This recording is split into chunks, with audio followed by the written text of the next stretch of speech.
Ningizimu Afrika, Mzansi, sanibonani. Nginibingelele kuphi nakuphi la enibukele khona-ke. Mawuthi-ke usuku lakho lokuqala uyithola-ke uhlangana nalo mbukiso, ngicela ungalenzi iphutha kusekhala la subscribe kwe-channel, ulike ivideo ebese-ke uciphiza i-notification bell. Wenzelani? Wenzela ukuthi-ke mangifaka ivideo wena-ke bese-ke uthola i-notification, then ngokushesha bese uyangena kwivideo uyayibuka. Siku-Trend TV siyaqinisekisa-ke ukuthi-ke sikulethela-ke lolo daba olusuke lusemathini ngalolo suku. Ingane kwethu sokubhekela-ke laphaya emsakazweni Ukhozi FM, njengoba-ke sazi-ke sonke ukuthi-ke ngalesikhathi impela-ke kube ney'nguquko ey'ningi emsakazweni eyahlukahlukene la eSouth Africa. Umsakazi woKhozi FM noma-ke obengumsakazi woKhozi FM uSipho Mbatha obedume ngelika DJ Sigqemeza usekhiphe-ke istatement esiveza ukuthi-ke akahambanga kahle uKhozini. uSigqemeza uveza ukuthi-ke uKhozi kahle kahle aluyivuselelanga i-contract yakhe and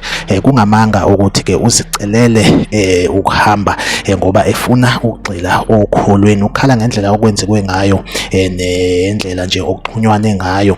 Naye uveza ukuthi-ke uze wakhuluma nezikhulu zakwa-SABC ngalolu daba. Uthi-ke indlela esetshenzisiwe ukuthatha isinqumo ayigculisi neze, kodwa-ke angeke akuveze konke ngoba-ke uvikela isithunzi somsakazo Ukhozi. Kanjalo-ke nayo-ke inkampani yakwa-SABC uthi-ke emva kokuthi-ke they offered him olunye uhlelo alternative on air offering, uthi-ke kodwa-ke ube esenqaba emva kokuxoxisana nomndeni wakhe. Uthi kumele kucace ukuthi-ke kungamanga ukuthi yena wayicelela ukuthi-ke ahambe Ukhozini. Uthi-ke uyawuhlonipha u-SABC kanjalo-ke noKhozi. Inkinga yakhe inabantu abathile kwi-management. Ube esevala ngokuthi-ke I remain available, committed and open to a future opportunity-ke. Siyifisela-ke inhlanhla insizwa yakambatha ukuthi-ke after ukuphuma emsakazweni Ukhozi FM kungabi ukuthi-ke sekukuphela kwempilo yakhe. Sithemba ukuthi-ke kunomsakazo